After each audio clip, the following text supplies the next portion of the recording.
Welcome to the Inspired Living with Autoimmunity podcast, the podcast for high achievers who want to stay sharp, focused, and full of energy despite their diagnosis. With your host, National Board Certified Functional Medicine Health Coach, Julie Michelson, where Julie helps you take your power back from autoimmunity.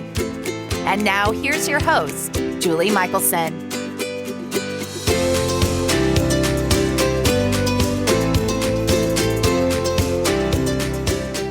Welcome back to the Inspired Living with Autoimmunity podcast. I'm your host, Julie Michelson.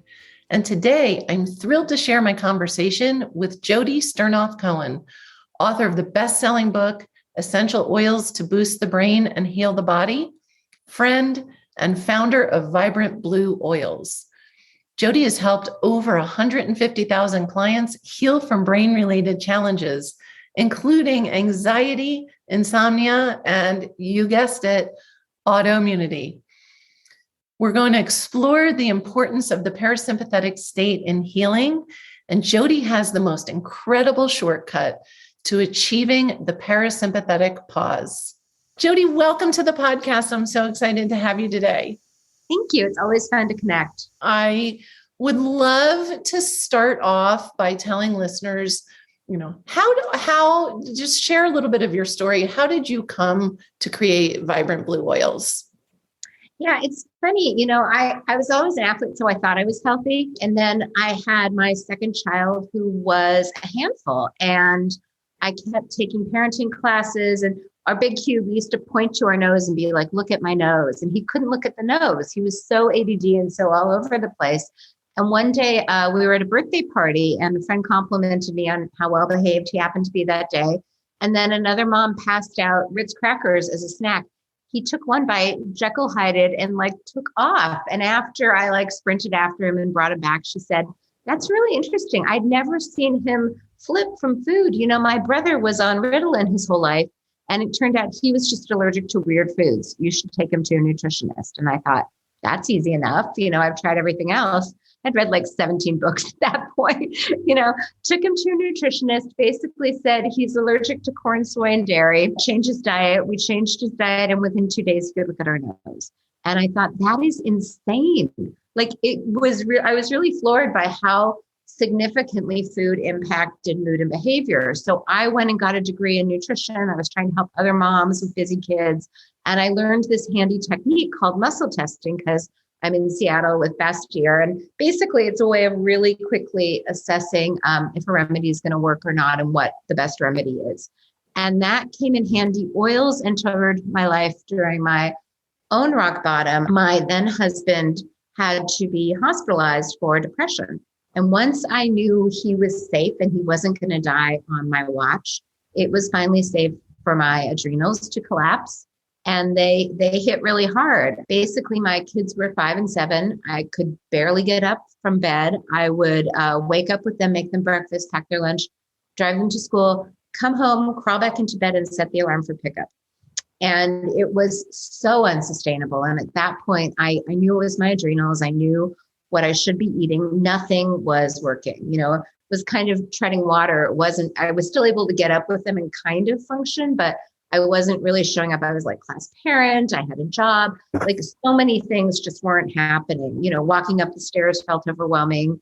The laundry wasn't happening. It was just a disaster. And fortunately, prior to crashing, I had been kind of overachiever, and I'd helped a friend with a fundraiser who, as a thank you gift, brought me a big box of oils. And when she was dropping them off, she said something really intriguing. She said, you've been so high stress for so long, and we know that high stress means high cortisol and systemic inflammation.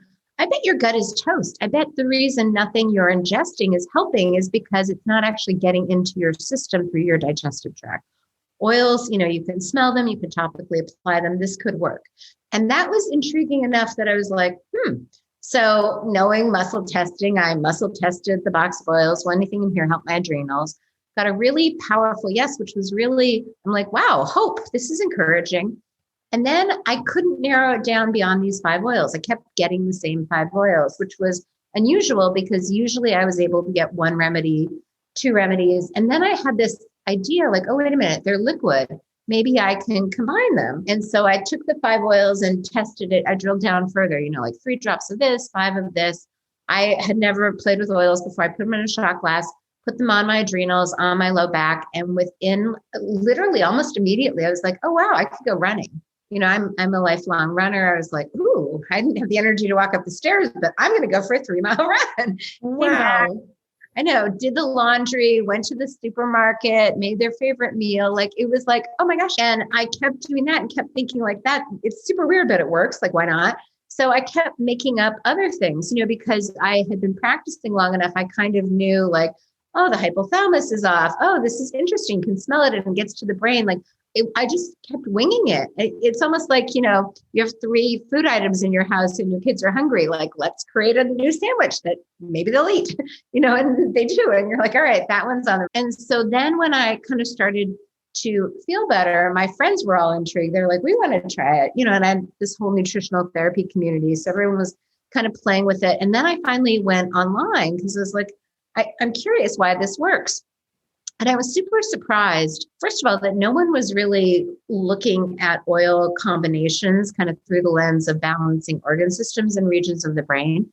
And also they made it so incredibly complicated. Like, if I had had the bandwidth to start with research, I would have thought I was unqualified and I would never have started. And so that's kind of how it got kicked off. And then we went to the nutritional therapy conference. We kind of was like, I wonder if this works for me. I don't know if other people like it. And I think we brought like 100 test kits because we thought maybe there would be 200 people there. We sold out the first day. And I was like, oh, this is interesting. People want this. So I just kind of threw it online. I'd fill orders. I do yoga every morning. So I'd like fill orders and bring them in my little Lulu bag and put it in, the post office on the way to yoga. And that's really how it got started.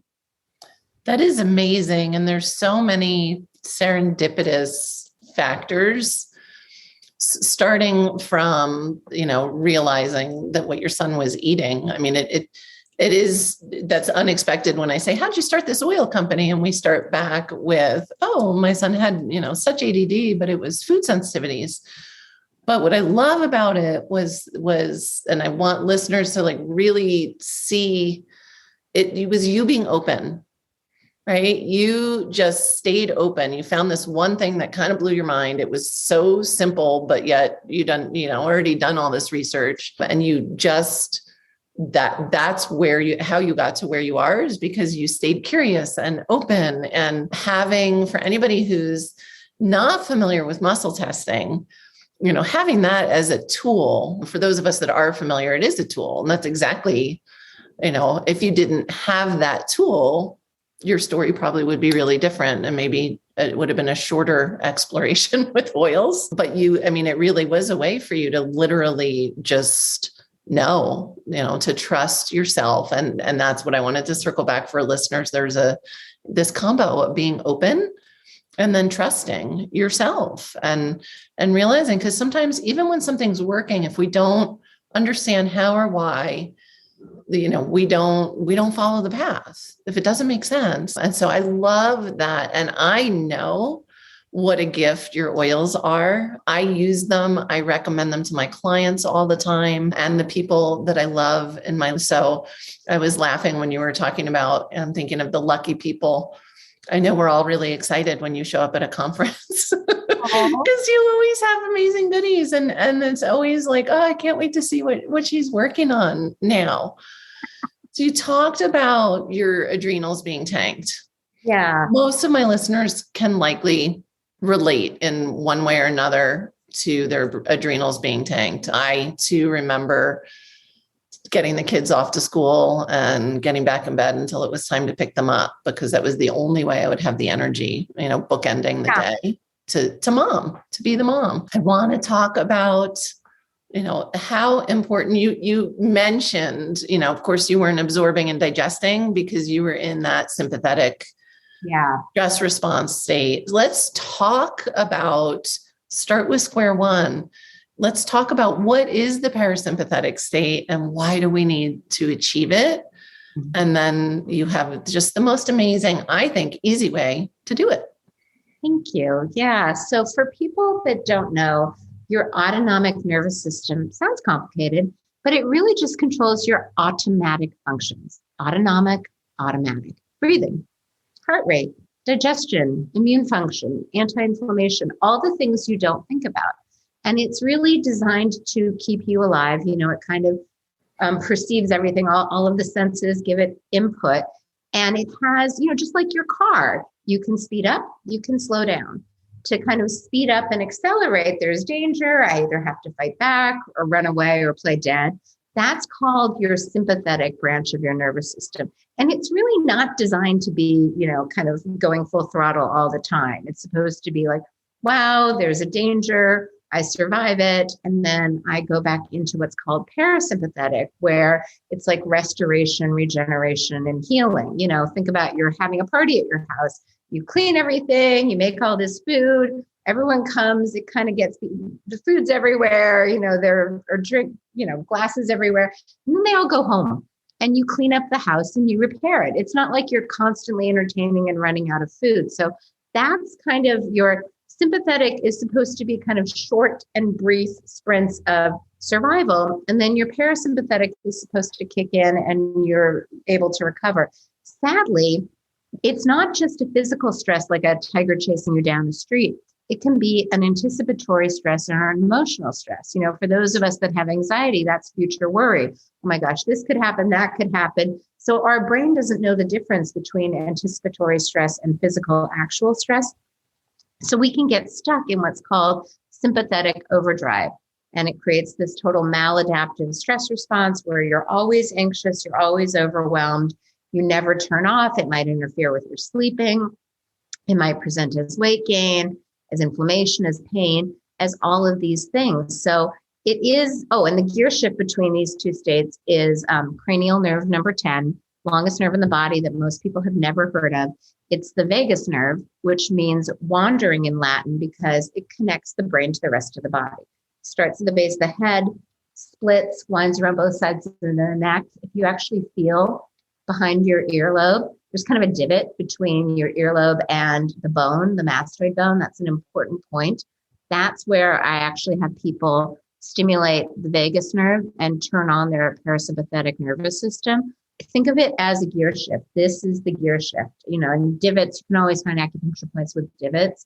So there was a lot of research. This guy, Kevin Tracy, a neurologist, was playing with stimulating the vagus nerve. It's a surgery. He inserted a pacemaker-like device right there and then another one in the chest. So 2 surgeries.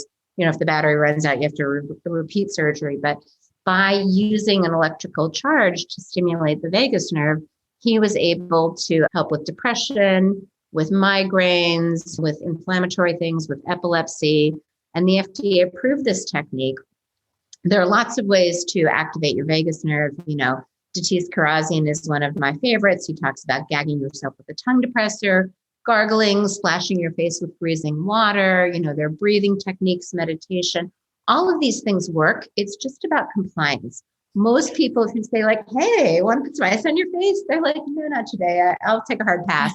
But what I realized is that you can take a combination of essential oils. I use clove because it's highly stimulatory, and lime. And it's really, you know, it's like anything that you mix together. When you combine these two, you get super stimulatory and fast acting. So it's literally an essential oil bottle.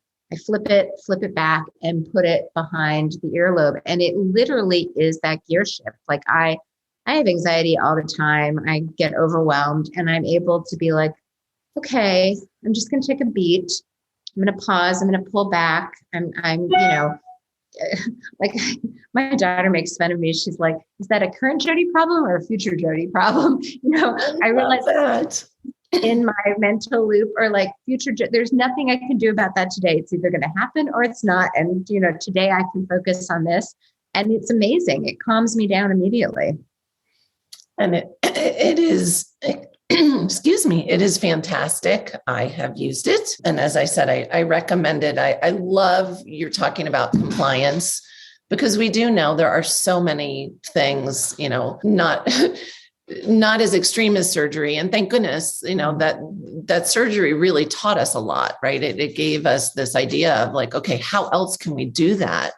But like you said, with anything, and being a coach, I know compliance is key. If I can't get somebody to do something consistently, I have so many clients who know exercises or know ways that work for them to stimulate their vagus nerve, and they just don't do them, or they don't do them regularly. So I love how easy the oil is. Well, and it's really interesting. Like there's a lot of research around smell as a trigger.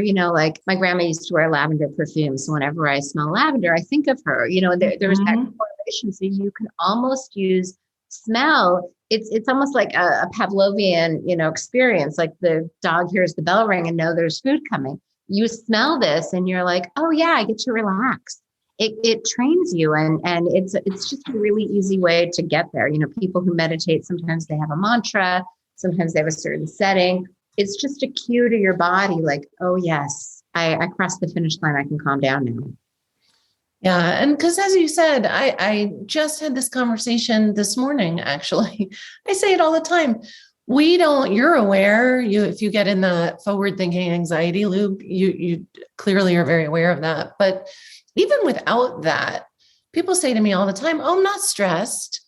And then I look at what's going on in their life and I'm like, you don't actually necessarily need to be aware that you're feeling stressed out.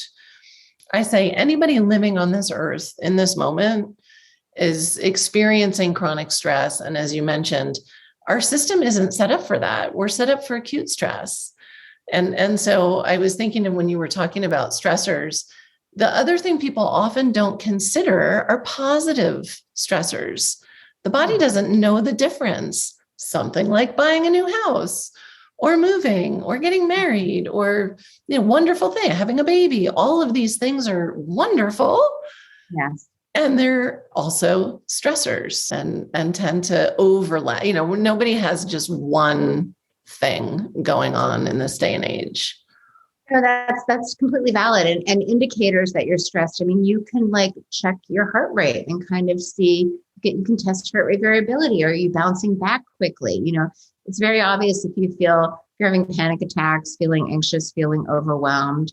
Pain is an indication of stress here. Mental energy, being able to focus, feeling exhausted more than you usually are. All of these things. And here's the good news, I really do think the body can heal. I joke, I live in Seattle, and, if you want to drive to Portland, it's a couple hours south on I-5. Maybe you went in the wrong direction and you realize, oh, wait, I'm going north. You can always turn around. You can always help your body return to balance, and that is within your control. Like, I love that quote by Holocaust survivor Viktor Frankl, Man's Search for Meaning. Between the stimulus and the response, there is a space. And that's the space that I call the parasympathetic pause.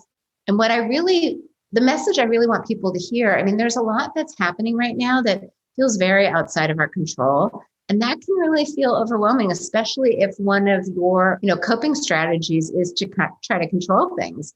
And you have no idea, you might have a trip planned and is the airplane going to, what is it? Right. In Seattle, I think all the flights got canceled one day, that's outside of your control. Yes, I was with you that day.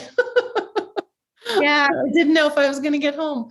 Yeah. I mean, there's just so much going on right now. That's so much unknown. Yes, exactly. But our flight did get canceled at the 11th hour, and I had returned the car. We didn't have a place to stay. I didn't know if we were going to get our bags. And I'm like, all outside of my control, like nothing I can do about that. So I'm just going to calm my nervous system so that I can think clearly, because this is really interesting. One of the things that the parasympathetic nervous system changes is your pupils get bigger, the black part of your eyes. And it's called selective attention because, if you're contemplating your navel when a lion's chasing you, you're probably going to die. You really just need to focus on your options at the moment, but that shuts down your access to kind of your higher cognitive problem solving. So many of us are kind of in this survival, panic state, and we can't actually access our higher problem solving skills. So step one is to calm your nervous system. Once I was able to calm down, I'm like, all right, priorities. rebooking the flights, number one. So we'll take care of that because I need to know if I need to find a new hotel, how many days. Does the airline want us to stay somewhere? Or do we get to pick and what's available? Like once you're kind of aware of what your options are, you can work within those parameters. So that's really kind of my biggest headline news. Which is so huge. And I need to really drive home when you said, you believe the body can heal. The body can heal. It's designed to heal. And anybody listening to this has probably heard my story and knows, I always say, it's never too late. It doesn't matter whether it's physical, whether it's emotional, mental, whatever it is you're dealing with. Like you said, you can always turn the car around. And I work with people that are just diagnosed. I work with people that have been struggling for decades and decades. And the first step has to be reintroducing that parasympathetic state into your life. And that is why they call it rest and digest. It is the healing state. Yeah. And so when people say, oh, I'm not stressed, or I don't want to work on mindset because it's a physical problem, it's like, no. We need to be in that. You can't clean the house if you can't open the front door. Exactly. It's the first step for everything. And then it makes everything else easier. Like just the minute I kind of realized like I have limited options, I'm going to let that go. I'm just going to kind of see what's available. And it all worked out. Yeah. Oh, and it always does. I mean, that's the thing. If we don't get caught in the tizzy. Yeah. I believe, at least my experience has been, it takes practice to put yourself in that state or take that parasympathetic pause, find it, be aware that you have that power. Yes. People always say to me, well, I'll do it when I'm stressed. And I'm like, oh, but if it's not in your toolbox, you can't reach for it if you don't have the tool. And so, and I do find, I'm sure you see this all the time, people, when you're in a situation like that and you take your parasympathetic pause, people are amazed. They're like, how did you handle that way? And it's like, well, there is this space. So how do you go about, setting the routine that allows that to be the tool in your toolbox? Yeah, I am very religious about a morning and evening routine. Like I always start the day with gratitude because gratitude actually puts you in a space of parasympathetic, and then goals. I kind of combine gratitude and goals. And it could be something like I could wake up and be like, wow, that is such a pretty sunrise. Or my dog could be like especially cuter when he was a puppy, like he didn't pee on the bed, that kind of thing. It could be something silly, and then at the end of the day, I really try to kind of wind down. And again, what am I grateful for about today? And what am I looking forward to tomorrow? What's important to me? So I do it, like I tell people when they start, if you just leave it by your toothbrush, everyone knows to brush their teeth first thing in the morning and at night, and just do it then. And then most people, what they realize is like, oh, this helps. Like, I feel good. And so sometimes they don't leave home without it. It's always in their purse. It's always in their pocket. But to start, just 3 times a day, like first thing in the morning before bed, if that's all you can handle, that's fabulous. If you want to start adding it, before meals so that you are in a more receptive state to digest your food, great. And then as needed, like I think election night, I probably used it every 5 minutes, I love that. That is so amazing. I was doing a roundtable over the weekend and somebody was asking me for tips about, how do you get yourself in the state to digest your food? And I had a few tips, but I'm totally stealing that and adding that into the repertoire because that is, as you mentioned, it was such a part of your journey. We can't absorb nutrients when we're in fight or flight. And so we need those nutrients to heal and we need them to function. And so I love that idea. Well, and as, a mom, like that's something, oh my God, the struggle to get my kids to take supplements, I'd grind them up. I'd add it to applesauce. It was like ridiculous. But you know what? Like putting something behind their ear or on the bottom of their feet, that was easy. No pushback, no struggle. That's amazing. I'm so excited because you always do. Every time I talk to you, I get new ideas and new tools. But I love, so the specific oil that we're referring to today. Yeah, I'll call it parasympathetic. You can actually, if you go to, I talk about this a lot in my book, Essential Oils to Boost the Brain and Heal the Body. If you go to boostthebrainbook.com/gift, you can download a guide, a free guide of like all the different ways. If you're not an oil person, that you can activate your parasympathetic nervous system. But there's then a coupon for the parasympathetic oil, which is clove and lime. It smells great. It smells like a $1 box, just right behind your earlobe. The divot between your earlobe and that bone, which is your mastoid bone, is the perfect application point. And if you want to even try it now, just, take your fingers and kind of gently massage there. That helps to activate your vagus nerve, most accessible there, closest to the surface, and, stimulate your calming response. I love that. And see, you just gave me I hadn't even thought about it. And next time I use it, I'm going to think about a $1 box. I know there's plenty of listeners who have no idea what that is, but if you do, now you know what the oil smells like. Yeah, it's like kind of clove cinnamon. It smells like fall and like yumminess. It smells happy. It smells happy, but more important than how it smells, although it is essential, it smells good, so you want to put it on, is what it can do for you. And like I said, not only have I used it myself, but I recommend it often with my clients because it works. And as you said, it's so easy to do. Yeah. That people are compliant, and it really does allow you to heal or manage your daily things that come up. Yeah, it's an easy one, like ice bucket plunge, maybe not. Oil, don't need to change out of my clothes, don't need to do anything else, don't need to ingest anything. That's easy. Yeah, I love it. I love it so much. And I will add, when we visit the parasympathetic state, when we take that parasympathetic pause, I mentioned how in a stressful situation, people notice, but also I can tell you, you're a better mother, a better partner, a better friend. I have a teenager. It's like life on a roller coaster. No, I'm serious. There's so many times when, all the alarms are going off and I'm like, I'm just going to be calm. It's going to work out, and the less I react, the faster like she processes through. Yeah. So I call this a cheat for me. This is the shortcut to the parasympathetic pause because it is so easy. It's no excuses. Yes. I always ask, so I know listeners are waiting at the end for what your tip is going to be. I'm pretty sure I know what it is. But one step that listeners can take today to start to improve their health would be the parasympathetic pause.